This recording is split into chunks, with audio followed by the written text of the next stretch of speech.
여러분 좋은 신앙, 여러분 좋은 신앙을 어떻게 정의하십니까? 여러분 좋다라고 하는 기준은 사람마다 다른 것 같습니다. 여러분 좋아하시는 무엇인가 있을 텐데요. 반면에 싫어하는 거 있겠죠. 여러분 신앙적으로 좋다라고 하는 것이 어떤 의미를 이야기하는 것일까요? 한국교회에서 대표적인 거 두 가지가 있지 않습니까? 한번 맞춰보실까요? 아실 것 같은데 첫 번째는 뭐죠? 주일 성수. 네, 우리 주혁 형제가 쇠뇌가 잘 된 것 같습니다. 우리 아버님이 목회하시는 곳에서 잘하셨기 때문에 주일 성수. 두 번째 뭘까요? 뭐까지 하면 더 좋은 신앙일까요? 11조. 예, 잘하십니다.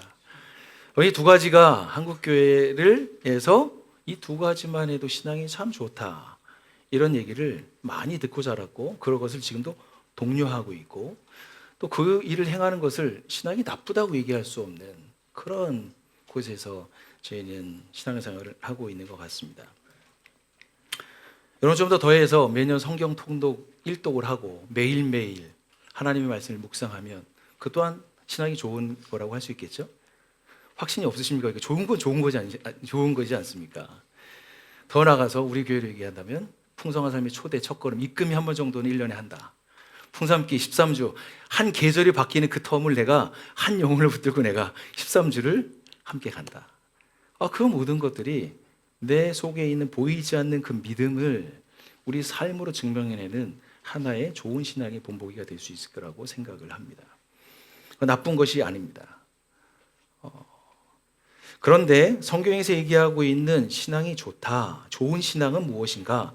라고 이야기했을 때 과연 이것만으로 이야기할 수 있을까? 그러니까 오늘 설교에 여러분들과 함께 나누고 싶은 말씀입니다. 여러분 지난주부터 저희는 야고보서 말씀을 같이 묵상하고 말씀을 나누고 있는데요. 야고보서는 좀 특별한 책입니다. 다른 성경은 서론이 대부분 하나로 되어 있는데요. 야고보서는 서론이 두 개로 되어 있습니다. 1장에 지난주에 나눴던 1절부터 11절까지가 첫 번째 서론이었습니다. 12절부터 오늘 마지막 절인 27절까지가 두 번째 서론입니다. 여러분에게 서론을 두 번 적었을까요? 그냥 제 나름대로 그냥 생각해 보니까 디아스포라로 살아가고 있는 성도들에게, 흩어져 있는 사람들에게 야고보 사도는 진정한 하나님의 마음을 그들이 알기를 바라는 마음으로 뭔가 강조하기 위해서, 아니 그들이 처한 상황이 너무나 척박하기 때문에 그 메시지를 좀 더 강조하기 위해서 이 메시지를 두 번의 서론으로 나눴다고 생각합니다. 그래서 저는 오늘 여러분에게 두 번째 서론을 함께 나누도록 하겠습니다. 우리 야고보서 1장 18절부터 27절에 있는 뒷부분인데요. 같이 한번 저랑 교독하시고요. 마지막 절은 함께 읽도록 하겠습니다. 제가 먼저 읽겠습니다. 그는 뜻을 정하셔서 진리의 말씀으로 우리를 낳아주셨습니다. 그리하여 그는 우리를 피조물 가운데 첫 열매가 되게 하셨습니다.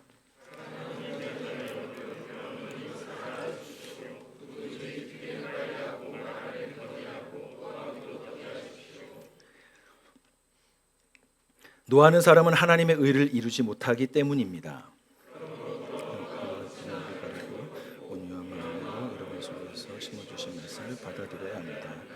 그 말씀에는 여러분의 영혼을 구원할 능력이 있습니다. 말씀을 행하는 사람이 되십시오. 그저 듣기만 하여 자신을 속이는 사람이 되지 마십시오. 말씀을 듣고도 행하지 않는 사람은 있는 그대로의 자기 얼굴을 거울 속으로 들여다보는 사람과 같습니다. 이런 사람은 자기의 모습을 보고 떠나가서 그것이 어떠한지를 곧 잃어버리는 사람입니다.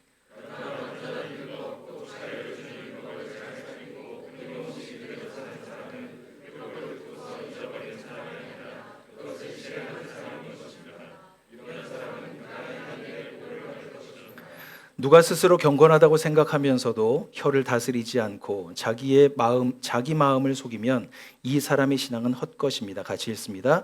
하나님 아버지께서 보시기에 깨끗하고 흠이 없는 경건은 고난을 겪고 있는 고아들과 과부들을 돌보아주며 자기를 지켜서 새 속에 물지 않게 하는 것입니다.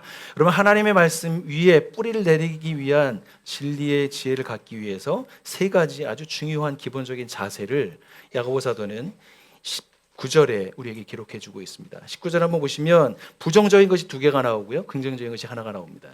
부정적인 것을 먼저 좀 다루면 더디하라라고 얘기합니다. 무엇을 더디하라고 얘기합니까? 말하기를 더디하라, 노하기를 더디하라. 두 가지입니다. 말하기와 노하기입니다. 여러분 여기서 더디하라고 하는 이 표현은 원문의 뜻은 둔하게 해라, 천천히 해라, 될 수 있으면 하지 마라, 이런 의미가 이 더디하라라고 하는 이 단어의 숨은 뜻입니다. 첫 번째, 말하기를 더디하라고 얘기합니다. 여러분, 말 더듬이처럼 이해력이 부족한 것처럼 어리숙한 자처럼 그렇게 말하라고 얘기합니다. 즉 군뱅이 여러분 아시나요? 군뱅이가 이렇게 꿈틀꿈틀하고 열심히 꿈틀꿈틀하지만 가진 않지 않습니까? 그 정도로 뭔가를 하는 것 같지만 그 이동하는 뭔가 하고 있는 것이 보이지 않는 그것을 행하라고 얘기합니다. 여러분, 두 사람이 함께 이렇게 모이면 대화를 하게 됩니다. 두 사람이 모이면 대화를 하게 되잖아요. 그래서 말이 잘 통하면 어떻게 얘기합니까? 그거 맞아. 그렇지. 그래, 나도 그렇게 생각했었어. 우리 다음에 거기 한번 갈까? 야, 그래. 그거 너무 좋겠다. 이렇게 얘기하면서 서로 간에 화기애애한 그런 만남을 갖게 됩니다. 그런데 그 만남이 계속되나요? 그렇지 않습니다. 어느 순간에 무엇인가 모르게 그 사이에 딱 하나가 끼면 빈정이 상하기 시작하고요. 섭섭해지기 시작하고요. 그때 잘 들었던 오케이 하고 이렇게 들었던 말이 어떻게 됩니까? 무슨 의도가 있는 거 아니야? 막 그렇게 되지 않습니까? 그럴 때 어떤 표정이 나옵니까? 아니 잠깐 내 말 좀 들어봐. 잠깐 내 말 좀 잘 들어보라고. 너 말만 하고 있잖아. 그게 아니고 사실은 이런 마음을 항상 여러분 지금 뭐가 이렇게 막 튕겨내고 있는 게 느껴지신가요? 억양도 어떻게 되고 있나요? 올라가고 있습니다. 이렇게 되면 관계가 어떻게 될까요? 되게 성숙해집니다.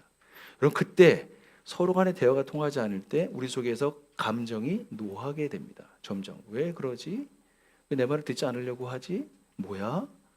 이런 의구심을 갖게 됩니다. 그래서 두 번째로 나아갑니다. 노하기를 더디하라. 여러분, 말이 통하지 않으니 감정이 상하게 되고요. 그 보이지 않는 그 감정은 겉으로 표출되는 것, 그 격분을 하게 됩니다. 여러분, 그러한 일을 둔하게 하라고 이야기하고 있습니다. 여러분, 이런 일은 TV나 드라마, 여러분 정치 상황이 여러 가지 있는데 같은 사안을 놓고 너무나도 다르게 첨예하게 대립하고 있는 그 뉴스를 볼 때마다 정말 노하는 그런 모습들을 저희가 발견하게 됩니다.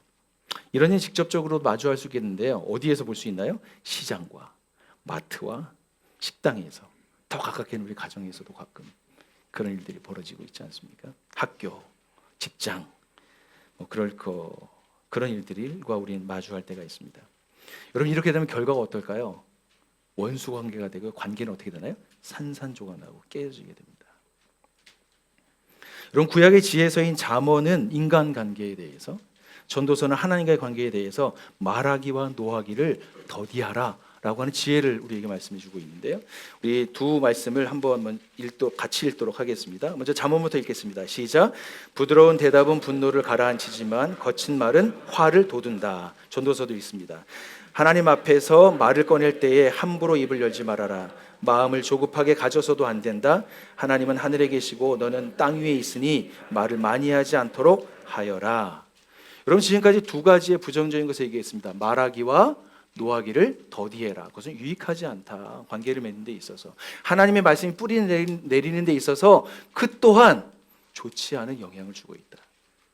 한 가지 아주 중요한 이야기를 하고 있습니다. 19절 그것도 있는데요. 누구든지 듣기는 속히 하라, 빨리 하라 라고 말씀하고 있습니다.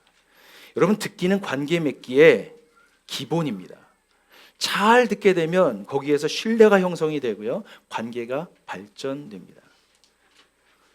관계를 발전시킬 수 있는 으뜸의 원리를 여러분 궁금하게 여기십니까? 그러면 잘 들으시면 됩니다. 듣기를 속히 하십시오. 여러분, 여기서 얘기하고 있는 빨리 하라라고 하는 이 단어의 의미는 무슨 뜻이 있냐면, 수동적으로 듣고 행하는 어떤 수동적인 자세를 얘기하는 것뿐만 아니라 들은 내용을 순종하는 것까지 포함해서 들으라고 하는 것입니다. 즉, 하나님께서 하신 말씀에 대해서 듣고 말씀을 따라서, 즉 기준 삼아서 나를 성찰하고 나의 처한 상황을 해석해서 삶의 자리로 살아가는 것까지 포함하는 것이 속히 하라라고 하는 것입니다. 하나님의 말씀을 듣습니다.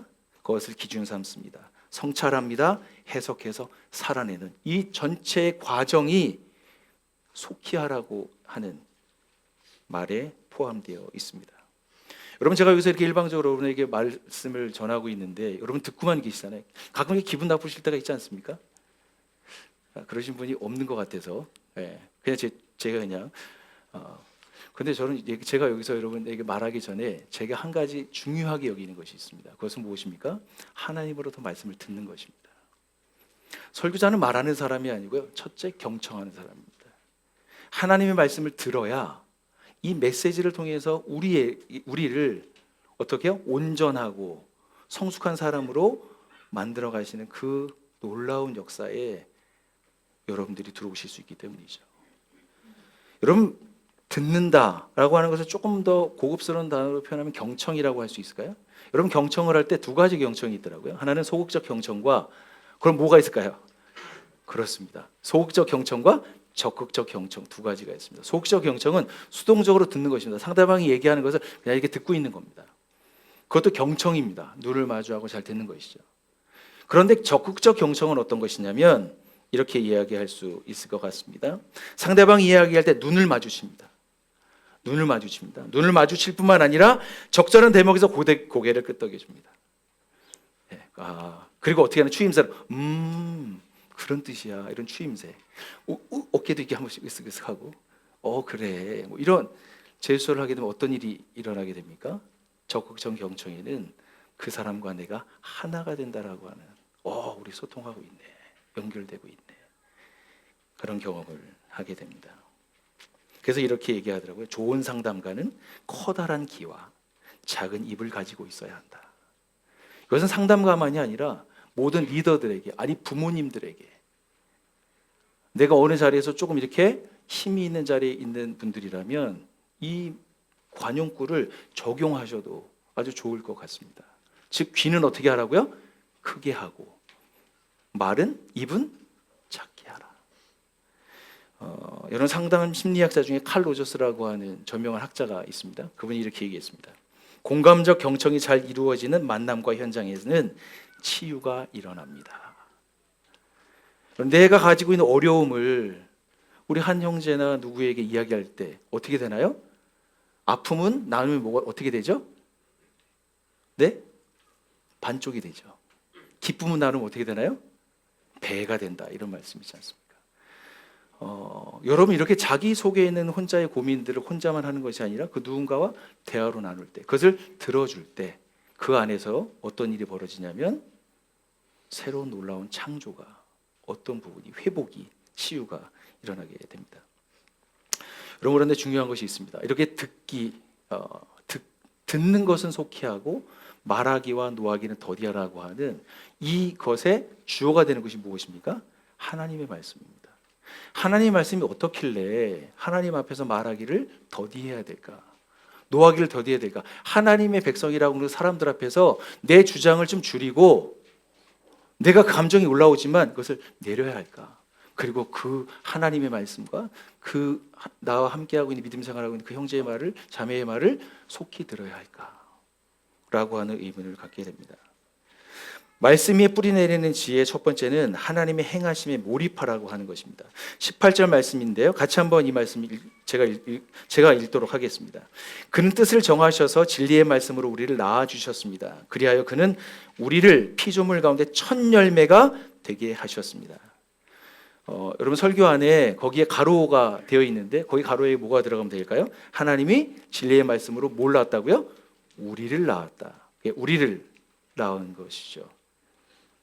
이것은 저를 한번 보실까요? 야고보서 1장 18절은 야고보 사도가 전체 5장 속에서 야고보의 구원론을 펼치고 있는 핵심 구절입니다.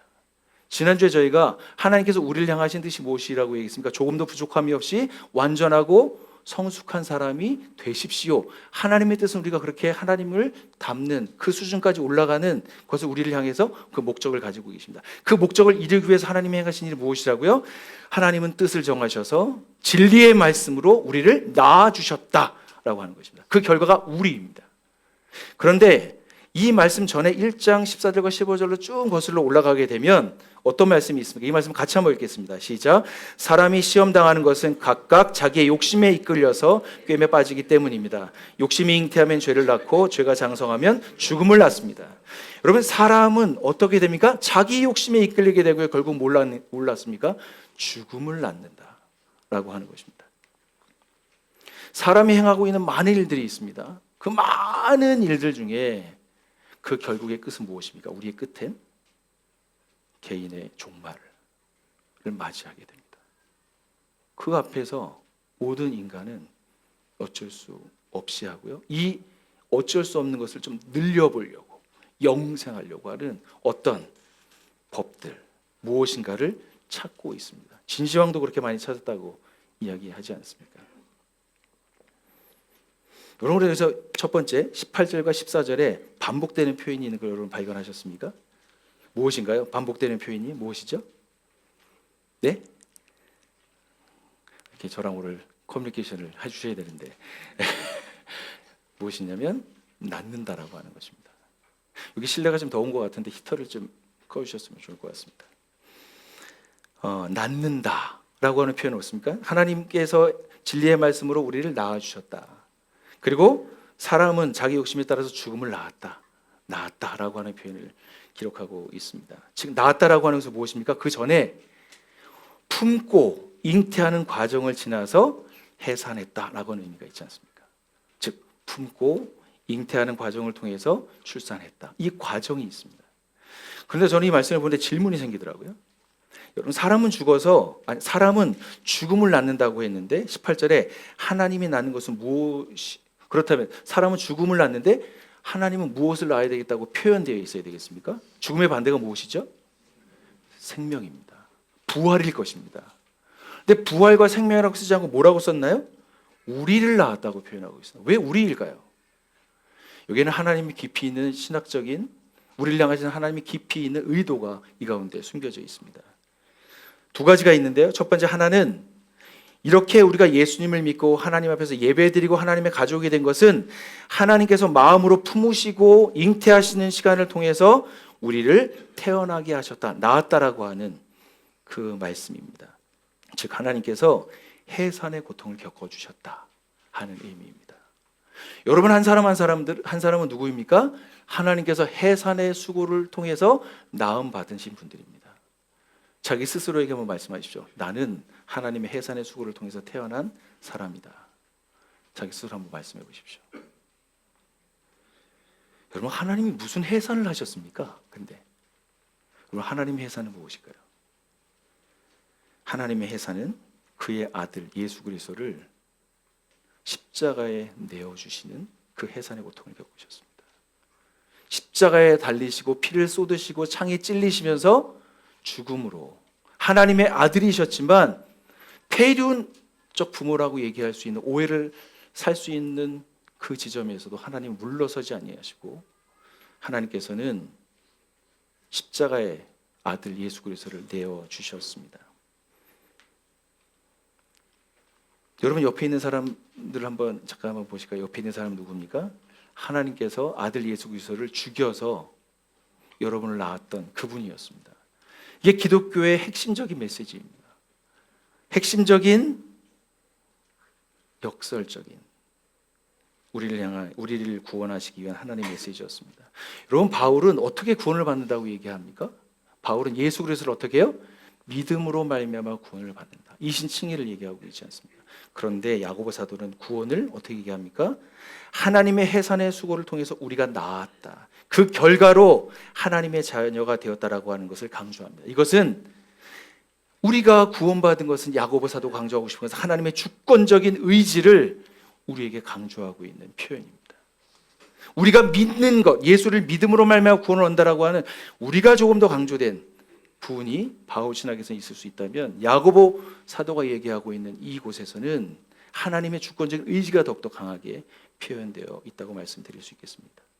여러분, 두 번째 숨은 의도가 있습니다. 왜 우리라고 적었을까? 즉 하나님의 진리의 말씀을 통해서 잉태되어 출생한 사람들이 하나님의 생명을 낳는 일에 함께하자라고 하는 의미가 있습니다.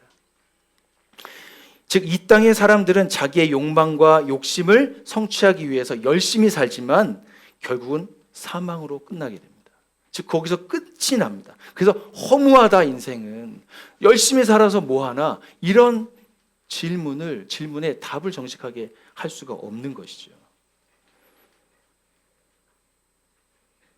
그들에게 하나님이 누구이신지 알게 하고 그들도 하나님 앞에서 새롭게 태어나도록 섬기라고 하는 것이 하나님께서 우리들에게 주신, 우리를 태어나게 하셨습니다, 낳았습니다라고 하는 그 표현에 함께 포함되어 있는 것입니다. 하나님께서 우리들을 낳으신 것은 우리를 통해서 다른 누군가에게 생명을 낳게 하는 일이 있습니다. 여기 부모님들이 계시는데요. 부모님들은 단순하게 육체적인 생명만을 주도록 어떤 시간 동안 양육하고 하는 것이 아니라 그 부모님의 손길과 삶을 통해서 그 아이가 영적인 생명을 얻게 될 수 있도록 그 우리로 그 안에 들어가 있는 분들이 바로 부모님들입니다.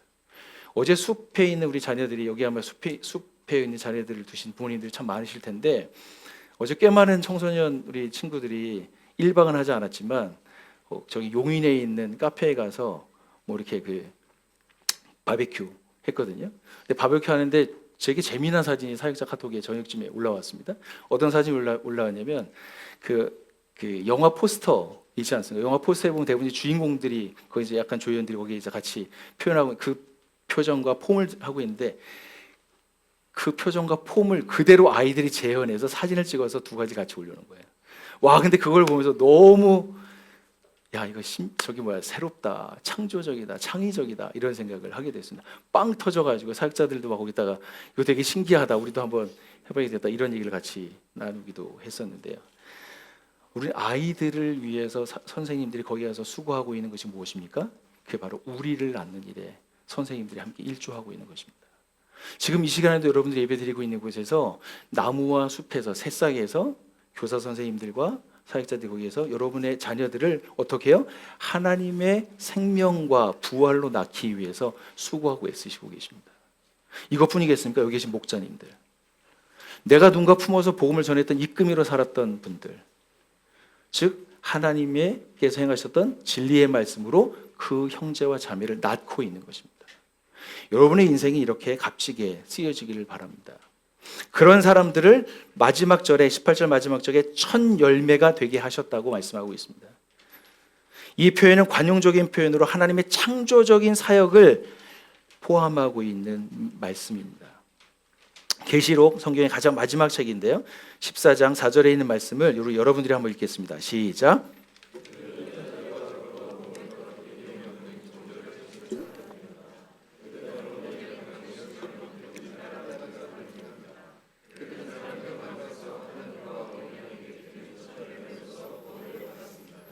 여러분, 나들목 꿈꾸는 교회는 듀얼 정체성을 갖고 있습니다. 즉 두 가지의 정체성을 갖고 있는데, 주일날 이렇게 함께 모이는 연합교회로서의 이 자리에 함께 모여 있죠. 그리고 주중에는 어떻게 되나요? 여러분들이 사는 곳에 가서 가정교회라고 하는 그곳에서 흩어져서 모입니다. 즉 나들목 꿈꾸는 교회 디아스포라로 함께 주중에는 살고 있다가 주일날 이곳에서 함께 모여와서 같이 예배하고 있는 그 현장에 저희들이 함께 있습니다. 여러분, 이곳에서 예배하면서 우리는 훈련을 하게 되고요, 공동체와 교제하고 사역을 하게 됩니다. 주중에는 우리가 살고 있는 부분으로 쳐서 가정교회로 모이고요, 가족교회로 모일 뿐만 아니라 1대1로 만나서 모임을 하고 있습니다.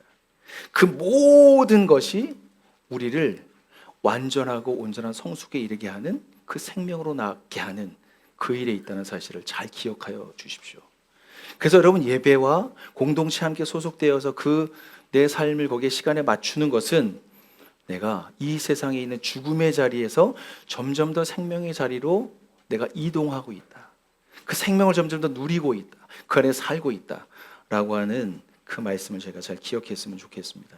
그것은 우리의 가정과 학교와 직장과 공동체 안에서 여러분 신앙생활을 해주십시오. 신앙생활은 여기에서만 2시간 예배하는 동안 있는 것이 아니라, 여러분 잘 알고 계시지만 삶으로 드려지는 그 예배, 내가 만나고 있는 그 사람과의 관계에서 진리의 말씀으로 그 사람을 낳는 우리가 되어 주십시오. 여러분, 엄마 먼저도 이것의 연장선상이라고 생각을 합니다. 오늘까지 신청을 하게 됐는데요, 엄마 먼저의 가장 중요한 포인트는 뭐냐면, 좋은 육아하는 방법을 가르치는 어떤 기술, 스킬, 하우트를 가르쳐 드리는 것이 아니라, 엄마로서 자신이 누구인지 이전에 하나님의 딸로서 내가 누구인지를 확인하는 자리입니다. 자기가 누구인지를 모르는데, 내가 어떤 상태에 있는지를 모르는데 내 자녀를 잘 양육할 수 있겠습니까? 하다 보면 미천이 떨어지지 않습니까? 지혜가 없다는 것을 알게 되지 않습니까? 내 성정이 노하기와 이 말하는 거 좀 멈추고 싶은데 왜 그렇게 그게 제어가 안 되는지 하는 어떤 어려움이 우리에게 있을 것입니다. 그런 분들, 홀로 되지 않지만 함께하는 과정들을 통해서 좋은 유익을 누립니다. 제가 보니까 20명을 저희가 모집하려고 하고 있는데요. 많은 분들이 신청을 하셨더라고요. 5자리만 비웠습니다. 지금 15분이 신청을 하셨거든요. 5자리 여러분들 함께 채워주셔서 마지막 주부터 시작인데 여러분들이 그 우리라고 하는 것을 낳는 일에 함께 해주셨으면 감사하겠습니다. 여러분, 진리의 말씀으로 태어난 사람들은 지속적으로 성장하기 위해서 우리에게 DNA처럼 심어진 하나님의 말씀을 계속해서 받아들이고 수용하는 것이 그 다음입니다. 21절에 있는 말씀 우리 다 함께 읽겠습니다. 시작. 그러므로 더러움과 넘치는 악을 모두 버리고 온유한 마음으로 여러분 속에 심어주신 말씀을 받아들여야 합니다. 그 말씀에는 여러분의 영혼을 구원할 능력이 있습니다. 여러분, 심어주신 말씀, 즉 이 말씀은 18절에 있었던 진리의 그 말씀이라고 하는 것을 놓치지 말고 이 성경을 읽어 내려가셔야 합니다. 하나지만 어떻게 해서 심어주신 말씀이라고 표현했을까요? 그것은 베드로전서 1장 22절과 23절에 있는 말씀인데요. 이 말씀은 제가 읽겠습니다. 여러분은 진리에 순종함으로 영혼을 정결하게 하여서 꾸밈없이 서로 사랑하기에 이르렀으니 순결한 마음으로 서로 뜨겁게 사랑하십시오. 여러분은 다시 태어났습니다. 이것은 썩을 씨로 된 것이 아니라 썩지 않을 씨 곧 살아계시고 영원하신 하나님의 말씀으로 그렇게 되었습니다. 여러분, 베드로 사도도 야고보 사도도 우리가 새롭게 출산했다, 태어났다라고 하는 것을 동시에 함께 이야기하고 있습니다. 모든 성도는 하나님의 말씀으로 잉태되어서 하나님의 해산의 수고를 통해서 낳은 사람들입니다. 그게 저입니다. 여러분이 그러신 분입니다.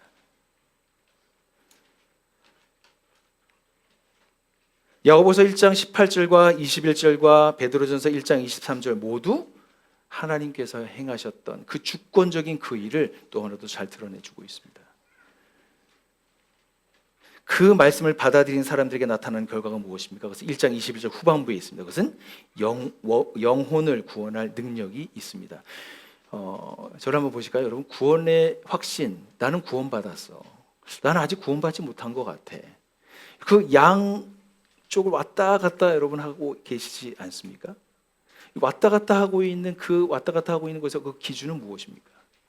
여러분이 정해놓은, 나들모 꿈꾸는 교회가 정해놓은 어떤 그 기준의 신앙생활 내가 잘하는 그 주간에는 나는 구원 확신이 있지. 나 괜찮아. 또 어떤 날은 삶이 우리를 그냥 나버려두지 않잖아요. 시험이 막 오지 않습니까? 그러면 이 말씀을 지키고 싶지만 못 지키게 되는 어떤 상황들이 있을 거예요. 그러면 난 아직까지 구원받지 못한 것 같아. 흔들리고 계시지 않습니까? 여러분, 양극단에 있는 이곳에 속지 마십시오. 우리의 영혼의 구원은 어디에 있습니까? 썩지 않을 씨, 그 씨의 생명력을 통해서 저희는 이미 구원을 얻었습니다. 믿습니까? 이거 제가 갑자기 부흥사처럼 해가지고 죄송한데 이것을 붙드는 게 좋은 신앙이에요.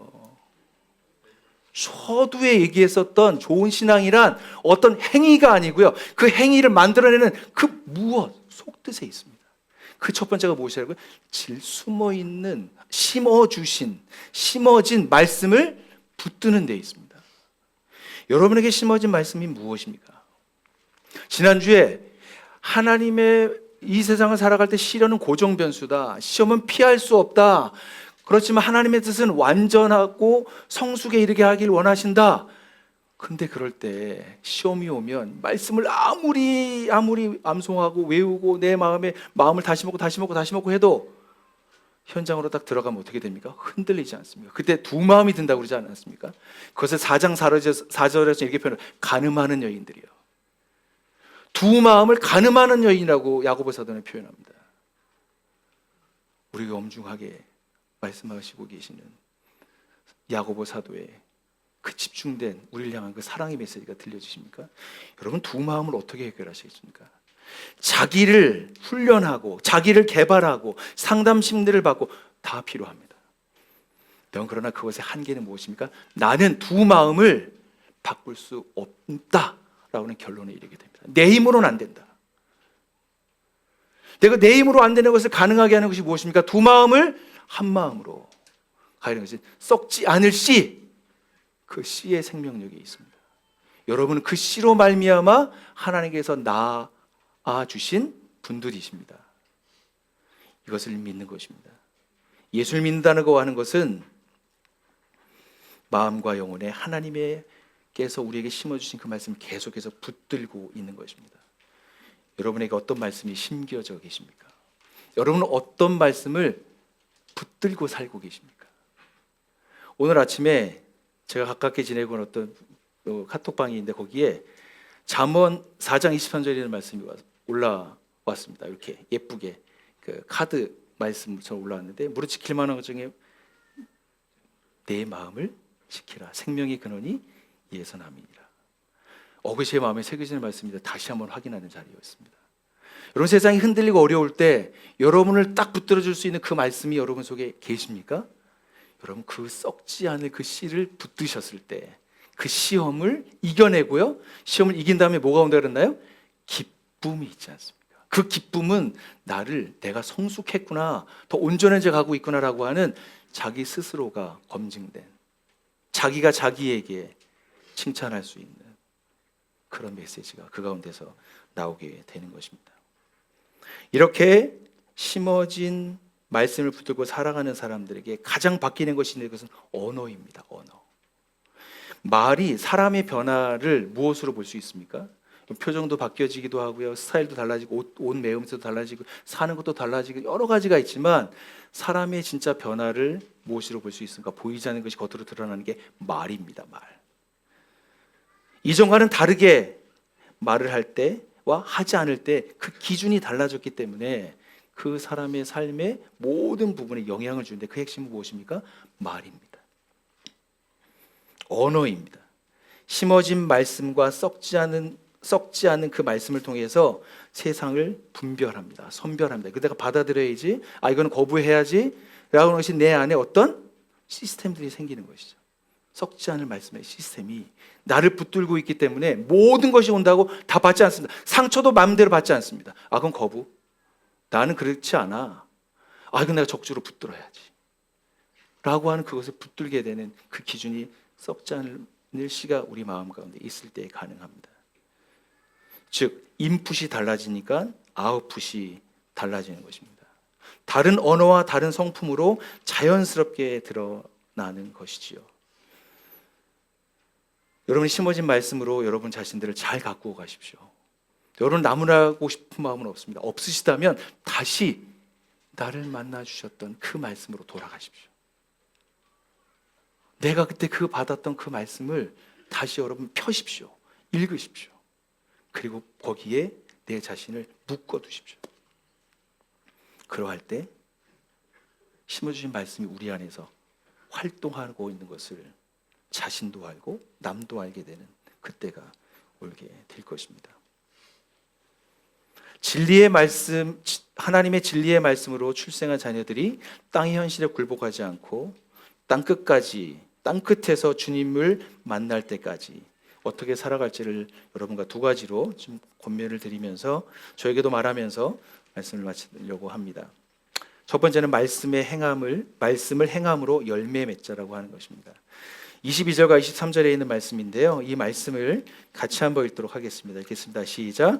말씀을 행하는 사람이 되십시오. 그저 듣기만 하여 자신을 속이는 사람이 되지 마십시오.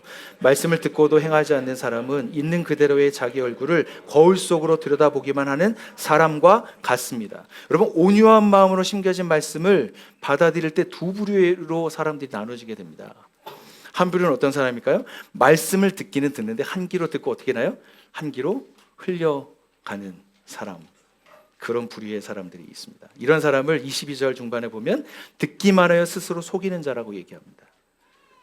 말씀을 수용하지 않는 사람을 뜻하겠죠. 23절은 무엇입니까? 자기 얼굴을 거울 속으로 들여다보기만 하는 사람과 같다. 이때의 거울은 저희가 이렇게 있는 거울처럼 이렇게 선명하게 보여지는 거울이 아닙니다. 그때의 거울은 무슨 거울이었을까요? 청동 거울. 이게 부잣집들. 그러나 약간 가난하고 없는 사람은 무엇일까요? 맨들맨들한 돌 있죠, 돌. 돌로 자신의 모습을 비췄어. 아니 물가에 가서 비추지 않았겠습니까? 즉 그렇게 해서 거울을 사용했습니다. 그러니 자세하게 볼 수가 있었을까요? 여기서 이야기하고 있는 이 거울은 율법을 얘기하고 있습니다. 율법이 가지고 있는 그 무엇으로도 우리는 의롭게 되거나 새롭게 변화될 수가 없어요. 그 한계가 있기 때문입니다. 무엇인가 하라, 하지 마라, 그 조항이 묶여 있기 때문이죠. 그래서 야고보 사도는 2장 중반의 후반부터 아주 구체적으로 저에게 말씀하고 있는데 14절 말씀에 이렇게 얘기합니다. 믿음이 있다고 하면서 행함이 없으면 무슨 소용이 있는가? 20절에 행함이 없다는 믿음은 쓸모가 없다라고 도발적으로 저에게 선언합니다. 그 끝에 17절에는 믿음으로 행함이 따르지 않으면 그 자체만으로도 죽은 것입니다. 그래서 26절이 마지막 절인데요. 같이 한번 읽도록 하겠습니다. 시작. 영혼이 없는 몸이 죽은 것과 같이 행함이 없는 믿음은 죽은 것입니다. 즉 사망이라고 하는 것입니다. 말씀을 듣긴 듣지만 그게 내 안에 적용되지 않을 때 그냥 사망 상태에 그 상태로 있는 것. 그것이 행함과 연결되어 있습니다. 더 나아가서 예수께서 하셨던 말씀도 있는데요. 나의 이 말을 듣고서 그대로 행하지 않는 사람은 모래 위에 자기 집을 지은 어리석은 사람과 같다고 할 것이다. 예수님도 말씀하셨습니다.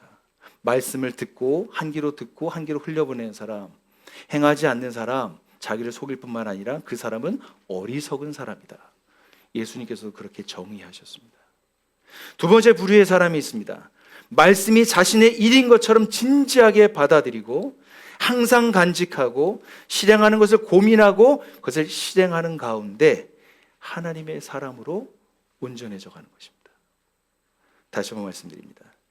하나님의 말씀을 자신의 일처럼 진지하게 받아들이고 항상 간직하고 실행하는 것을 고민하고 실행하면서 성숙에 이르는 것, 그러한 사람이 있습니다.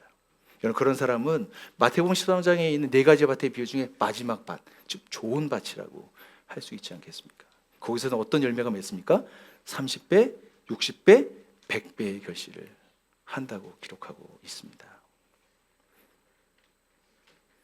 여기에서 행한다라고 하는 22절 중반절에 말씀을 행하는 사람입니다. 그래서 행한다라고 하는 의미에는요, 열매를 맺는다라고 하는 뜻을 포함하고 있습니다. 내함하고 있습니다. 말씀을 행하는 것은 열매를 맺는 것과 연결되어 있는 것입니다. 열매를 여러분 원하시죠? 하나님의 말씀을 통해서 내 안에 그런 열매가 있길 원하신다면 말씀을 어떻게 하시라고요? 행하는 것입니다. 하나님의 말씀을 듣고 받아들이고 그것을 어떻게 해요? 간직하고 그것을 내 삶에 어떤 분이 적용할지 고민하고 고민하는 가운데 이거 맞을까? 틀릴까? 고민하면서 그것을 실행해 보는 것입니다. 그러고 나면 어떤 결과가 있을 것입니다. 그것을 마태복음 27장 24절에 내 말을 듣고 그대로 행하는 사람은 반석 위에다가 자기 집을 지은 슬기로운 사람과 같다고 할 것입니다. 여러분, 슬기로운 사람은 말씀을 듣고 행할 때 반석 위에다 집을 지어서 비가 오고 창수하고 바람이 불어도 무너지지 않는다. 그 사람이 슬기로운 사람인 것입니다. 슬기로운 사람, 말씀을 행하는 사람입니다. 그런 사람 반석 위에 집을 짓습니다. 세상의 시련과 환난과 곤고와 어려운 일이 와도 그 사람은 거기에서 버텨내고 이겨낼 수 있습니다. 그럼 많은 사람들에게, 사망으로 죽어가고 힘들어하는 사람들에게 저 사람을 보게 되겠죠. 그리고 그 사람이 그들에게 복음을 전할 수 있는 기회가 되지 않겠습니까? 그러면 어떻게 됩니까? 하나님의 진리의 말씀으로 이 사망에 있던 사람들이 생명으로 옮겨지게 되는 그 통로가 바로 저희가 되지 않겠습니까? 저는 여러분, 저는 요즘이 아닌 것 같습니다. 작년부터 계속해서 교회의 모습을 보면서 참 마음이 슬픕니다. 목사의 한 사람으로도 참 부끄럽고 죄송스럽기도 하고 이것을 어떻게 해야 되나 어떤 그런 마음이 참 들 때가 참 많습니다. 힘도 연약하고 약해서 저 안에 있는 질문이 이것입니다. 기독교가 무엇인가 하는 것입니다. 예수를 믿는다는 것이 무엇인가 같은 얘기입니다. 예수를 믿는다는 것, 기독교에서 얘기하는 예수님을 따라서 산다는 것이 나에게 어떤 의미를 갖고 있는 것이지? 그것을 믿고 살아왔던 이 대한민국에 있는 많은 교회들 속에서 저는 비판하려고 하는 것이 아니라 그 모든 것 속에서 이것은 정말 하나님으로부터 나음을 받았던 사람들이 가지고 있는 그 모습일까 하는 것입니다. 여기 우리 진영자매래요. 참 죄송합니다. 제가 이렇게 성고문을 할 줄이야. 우리 진영 형제가 있는데요. 죄송합니다. 우리 최지혜 자매가 같이 있는데 부부거든요. 두 분이 아이들이 몇 명이죠? 두 명이죠. 두 아이가 누구를 닮았나요? 골고루. 여긴 다행이에요. 1부 때 서재원 목사님 부부한테 물어봤거든요. 물어봤더니 두 분이 그 아내 되시는 김태현 목사님이 둘 다 이렇게 닮았다고 이렇게 얘기하더라고요. 근데 그래서 서재원 목사님도 팩트 체크해야 될 거 아니에요. 그러냐고 그랬더니 얘기하기를 겉은 저를 닮았는데 속은 여기를 닮았다고. 골고루 닮았다. 결국 여러분, 자녀는 부모를 닮습니다. 예수를 믿는다라고 하는 것은 야고보 사도에 의하면 예수님을 믿게 된 것은 하나님께서 해산의 수고를 통해서 그 아들을 죽여서 우리를 태어나게 하셨다면 우리는 누굴 닮아야 되는 것입니까? 하나님을 닮아야 되지 않습니까?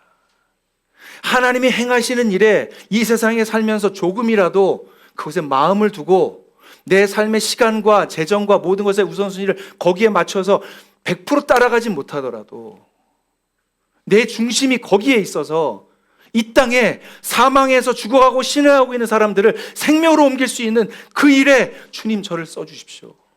그게 기독교가 아니겠습니까?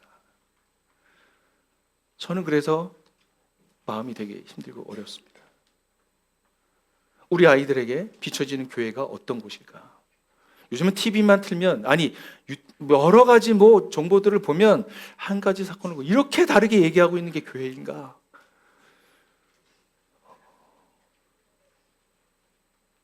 여러분, 저는 스스로 자문합니다. 나의 존재에 하나님을 닮아가는 부분은 어디에 있는가? 내 삶의 어떤 부분이 지금도 하나님을 닮아가고 있지?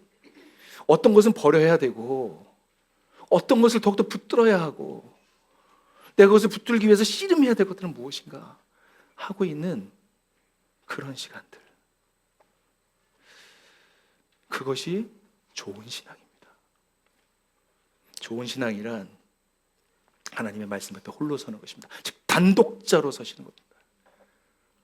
단독자로 하나님 앞에 서는 겁니다. 단독자로 무엇을 할까요? 묵상하는 것이죠. 여러분, 말씀을 묵상한다고 얘기했을 때 여러분, 성경을 펴고 말씀을 묵상하면서 해부하지 마십시오. 하나님의 말씀은 살았고 운동력에서 자유에 나서는 것마다 예리하여 혼과 영광이 가지고 쪼개기까지 하며 그 마음을 감찰하신다고 하지 않습니까? 말씀으로 내가 쪼개져야 되는데 우리가 말씀을 쪼개고 있지 않습니까? 관찰, 해석, 적용한다고 좀 배웠다고 하나님의 말씀을 그렇게 저렇게 얘기하면서 하고 있지 않으십니까? 그럼 그것은 묵상이 아닙니다.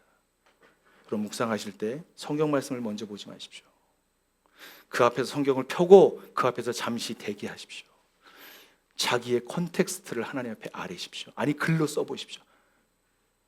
컨텍스트를 먼저 적는 것입니다. 나의 마음 상태, 나의 가정 환경, 나에게 주어진 어떤 직장 생활에서의 고민들, 그 내용들을 쓰십시오. 그리고 말씀으로 들어가십시오. 그 말씀이 나에게 이런 상황에 무엇이라고 말씀하시니 그것을 붙드는 것이 하나님 앞에 단독자로 서시는 것입니다. 그럴 때 하나님의 말씀은 나에게 열려집니다. 내가 쪼개집니다. 그러나 그 쪼개짐은 생명으로 거듭나게 되어지는, 완전하여 온전한 성숙에 이르게 되어지는 지름길이 거기에 있습니다. 하나님의 말씀 묵상한다는 것은 나는 인간이고 스스로 하나님을 알 수 없다라고 하는 절망에서 하나님과 만나는 것이 묵상의 자리입니다. 그것이 여러분의 골방이 되시기를 바랍니다. 그 절망이 없으면 기독교의 복음은 절대로 우리를 하나님 앞으로 가까이 이끌지 않습니다. 자기 의에 갇혀 있는 동안 하나님의 진리와 우리는 분리되어 있습니다. 그것이 바리새인들이었습니다. 예수님께서 그들을 향해서 그렇게 욕했던, 욕을 먹고도 돌아올 수 있도록 했던 그 핵심의 예수님의 말씀이, 심정이 그 가운데 있습니다. 그러면 하나님의 말씀을 가볍게 보지 마십시오. 썩지 않을수록 우리는 나았습니다. 그렇다면 그 주님을 닮기 위해서 그 말씀을 내 마음에 붙들고 견지하고 그것을 해석하고 어떻게 적용할지 고민하는 그 씨름하는 과정들을 통해서 주님이 나에게 내 힘으로 주님을 따라가는 것이 아니라 주님의 말씀에 의해서 내가 주님의 사람으로 변해가고 있는 것, 완전해가는 것, 성숙해가는 것을 경험해가는 것이 기독교입니다. 여러분, 그것이 좋은 신앙입니다. 여러분, J.I. 패커라고 하는 복음주의 성경학자가 있습니다. 그분은 참 하나님을 아는 지식이라고 하는 중요한 책을 저희들에게 썼는데 그분이 이렇게 말씀하시더라고요. 겸손하게 배울 준비가 되기 전에는 그의 거룩하심과 주권을 경외하는 마음으로 하나님 앞에 서서 자신의 미약함을 인정하고 자신의 사고를 의지하지 않으며 자신의 생각을 통째로 뒤집어 엎을 준비가 되기 전에는 하나님의 지혜는 결코 우리의 것이 되지 않습니다. 하나님을 진정으로 만난다는 것은 내가 틀렸다라고 하는 그 절망에서부터 시작하는 것입니다. 그 절망은 희망을 주는 절망입니다. 저는 그 절망을 맛본 적이 있습니다. 모든 것이 다 무너져 내리는 것 같았지만 거기에서 다시 살게 하는 그 주님의 능력이 저에게 있었습니다. 그런 것을 맛본 사람들은 두 마음으로 때로는 흔들릴 수 있지만 이쪽으로 가진 않습니다. 서 있습니다. 서 있으면서 고민을 하지만 이건 아니야, 이건 안 돼. 이쪽으로 자꾸 돌아섭니다. 두 번째는 참 경건에 이를 수 있는 습관을 만들라고 하는 것입니다. 즉 경건의 삶을 습관화하기입니다. 26절과 27절에 있는 말씀 우리 같이 한번 마지막으로 한번 읽겠습니다. 시작. 누가 스스로 경건하다고 생각하면서도 혀를 다스리지 않고 자기 마음을 속이면 이 사람의 신앙은 헛것입니다.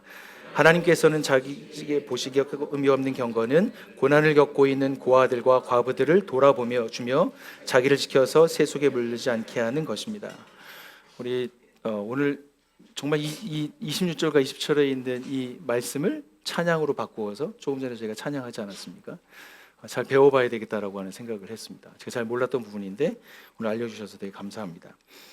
여기서 얘기하고 있는 경건, 이 경건이라고 하는 것은 릴리존이라고 하는 종교라고 하는 표현입니다. 종교입니다. 종교 생활하는 건데요. 이 경건은 이런 것입니다. 종교가 요청하는 의례와 규범들을 따르는 것을 의미합니다. 즉 경건이라고 하는 것은 어떤 종교가 얘기하고 있는 그것에 맞춰지는 것을 경건하다고 얘기합니다. 하나님께서 경건을 무엇이라고 얘기하시냐면 야고보 사도는 첫째, 혀를 재갈 물리는 사람입니다 라고 표현합니다. 아까도 말하기를 더디하라고 얘기했지 않습니까? 초반부에.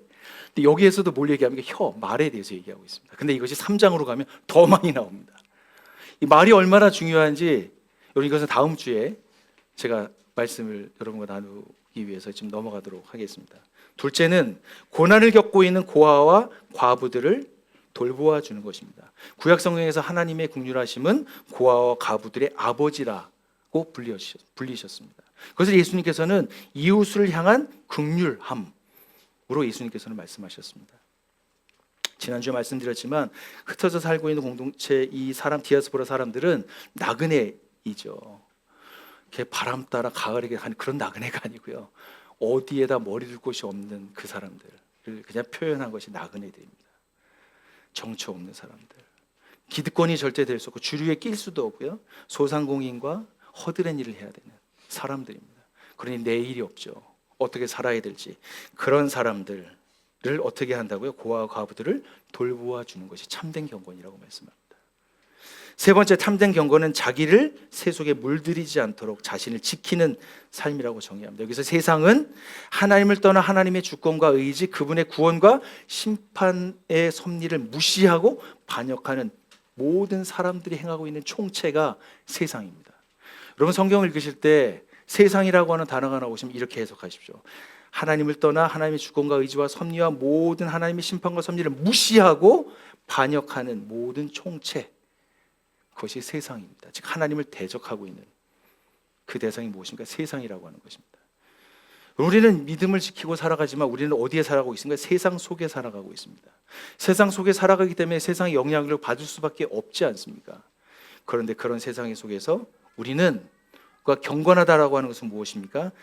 하나님 이 세속적인 공격 앞에서도 이 세속적인 모든 공격을 받는 한가운데서도 많은 유혹이 있지만 나는 하나님의 진리의 말씀으로 태어난 사람이야.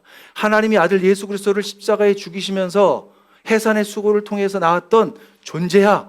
자기의 정체성을 확고히 하는 데 있습니다.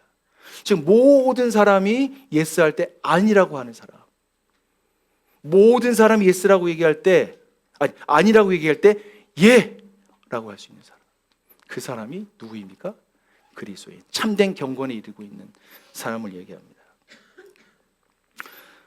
작년 저희가 추수감사주일 때 저희가 쌀을 이 가운데 함께 같이 모아두고 기억하시죠? 포대가 많이 쌓이고 뒤에도 나중에는 몇 주 뒤에도 택배로 이렇게 와가지고 거 있는데 그때 날라서 어디로 가져가신지 기억하십니까? 여기 뒤에 따뜻한 밥상 거기로 가져갔던 분들이 아마 있을 것입니다. 그런 모습들이 참된 경건이죠. 그 따뜻한 밥상은 여러분 아시겠지만 이 성남 이 지역에 특별히 야탑과 저기 하대원도 이런 쪽에 여기 가시면 이렇게 여숙되고 다리가 있는데 그 밑에 살고 계시는 어떤 천막을 치고 계시는 그런 분들을 돌보고 있는 그 일을 하고 있는 곳입니다. 그래서 저희가 작년에 만나서 우리가 나들목 교회 예전에 분교하기 전에는 바합합집이라고 하는 노숙자 사역에 저희가 함께했지만 이곳에는 어떻게 그렇게 하는 일이 없을까 고민하고 있던 찰나에 기도하고 있던 찰나에 그걸 만나게 된 거예요. 저희 비전 드림채플에서 걸어가면 5분도 안 걸립니다. 몇 걸음만 가면 그 앞에 바로 엎어지면 코 닿을 때 이렇게 표현할 수 있을까요? 그 목사님을 만났습니다. 그 목사님 제가 한 3번 정도 지금까지 만나서 얘기했는데 만나게 되면 2시간, 얘기하면 3시간 이렇게 얘기를 하는데 끊이지 않고 그 얘기를 나오게 되더라고요.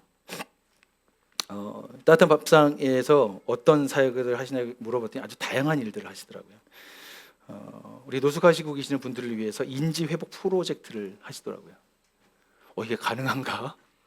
저는 노숙자와 함께 콘서트를 만듭니다. 노숙자분들을 연습시켜서 그 중에서 사람들을 초대해서 그 앞에 세우시더라고요. 더 나아가서 성탄절에 프로젝트가 있는데 프로젝트 이름이 너무 재밌습니다. 소원을 말했다. 소원을 말했다. 말해봐가 아니고 소원을 말했다. 한 분이 성탄절에 소원을 말했다고 해서 말하라고 해서 말을 했는데 어떤 말이 냐면 저는 이렇게 노숙 생활이 좀 오래돼서 고향을 가보니까 참 오래됐습니다. 그래서 말을 했으니까 어떻게 합니까? 그분의 소원을 들어드려야 되지 않습니까? 성탄절 프로젝트인데. 근데 그분의 고향이 어디였는지 줄 아십니까? 해남. 그래서 그분을 모시고 차를 해서 해남까지 가서 그분이 사셨던 고향을 보여드렸는데 여기가 맞는 것 같기도 하고 아닌 것 같기도 너무 오랜만에 와서 그 기억이 가물가물하신 거예요. 그런다 할지라도 올라오시면서 저는 목사님을 통해서 제 고향을 죽기 전에 이렇게 방문할 수 있어서 너무 감사했습니다. 이런 얘기를 들었다는 얘기를 들었습니다. 요양원에 입원을 시키시더라고요. 주민등록증을 살리셔서 고시원에 입주를 시켜서 고시원에 그분이 거처할 수 있도록 고시원에 비용을 대납하시기도 하고. 근데 대부분 노숙자분들이 갇혀 살지 못하세요. 대부분 나오시거든요. 그래도 그걸 반복하시는 거죠. 왜요? 사망에 있는 그들이 생명으로 인도할 수 있는 그 길을 할 수 있도록.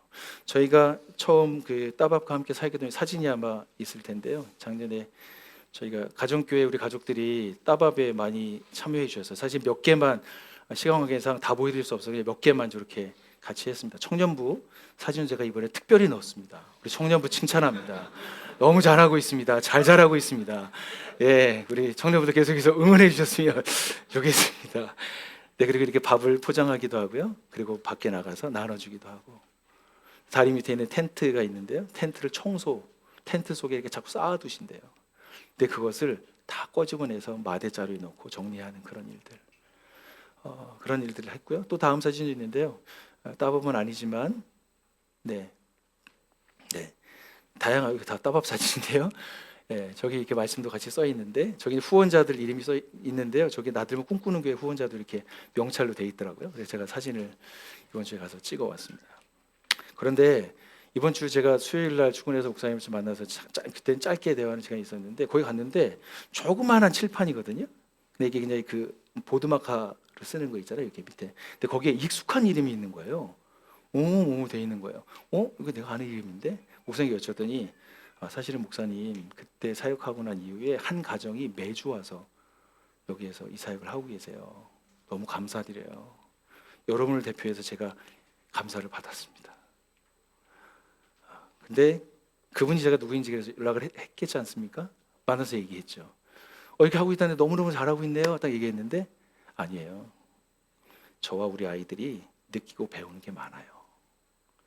그럼 그게 참된 경건입니다. 아이들의 신앙이 어떻게 전수된다고요? 그런 시간들을 통해서 아이들의 영혼과 마음에 각인되는 것입니다.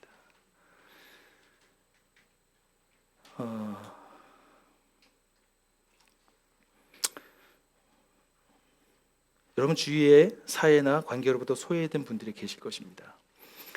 딱 투명하게 노숙이라고 하는 분들이 계실 수도 있지만, 노숙자는 아니지만 그의 삶과 영혼이 노숙인들처럼 소외되고 함께하지 못하고 있는 사람들이 여러분 있지 않으십니까? 영적 고아와 영적 과부들라고 표현할 수 있을까요? 여러분 그런 분들을 품고 여러분 참된 경건의 삶을 실행해 주십시오. 말씀을 행한다라고 하는 것은 진리의 말씀으로 나에게 주어진 사람들을 하나님의 긍휼하심으로 그들의 친구가 되어주고, 때로는 아버지와 어머니, 형, 누나, 동생이 되어주는 것이 참된 경건입니다. 그것이 좋은 신앙입니다. 이사야서 1장 17절에 있는 말씀을 같이 한번 읽겠습니다. 시작. 옳은 일을 하는 것을 배워라. 정의를 찾아라. 억압하는 사람을 도와주어라. 고아의 송사를 변호하여 주고 과부의 송사를 변론하여 주어라. 마태복음 읽겠습니다. 임금이 그들에게 말하기를 내가 진정으로 너희에게 말한다. 너희가 여기 내 형제 자매 가운데 지극히 보잘것없는 한 사람에게 한 것이 곧 내게 한 것이라고 할 것이다. 여러분 고아와 과부는 널려 있는 것 같습니다. 여러분의 관심에 눈만 돌리신다면, 진리의 말씀이라고 하는 그 썩지 않은 씨의 그 시선으로 그 안경을 끼고 보신다면 보이실 것입니다. 말씀의 결론을 맺도록 하겠습니다. 썩지 않을 씨는 땅끝까지 이어질 생명력을 갖고 있습니다. 그것이 씨의 생명입니다. 저를 한번 보실까요? 여러분 나들목 꿈꾸는 교회는 좋은 교회인가요? 왜 이렇게 확신이 없으세요? 뭔가 잘못하고 있는 건가요, 저희가? 좋은 교회인가요? 네, 감사합니다. 그런데 이것이 영원할까요? 전혀 저는 그렇게 낙관적으로 생각하지 않습니다. 왜냐하면 한 세대는 빨리 저물어 갑니다. 다음 세대가 일어나야 합니다. 건강성을 유지하기 위해서 저희도 뭐 합니까? 운동하고 안 먹어야 될 것들을 더디 먹고 아예 안 먹고 해야 되지 않습니까? 이 건강함, 우리가 가지고 있는 하나님 나라의 복음이 표로 있지 않고 우리 가운데 경험된 진리로 드러나기 위해선 우리가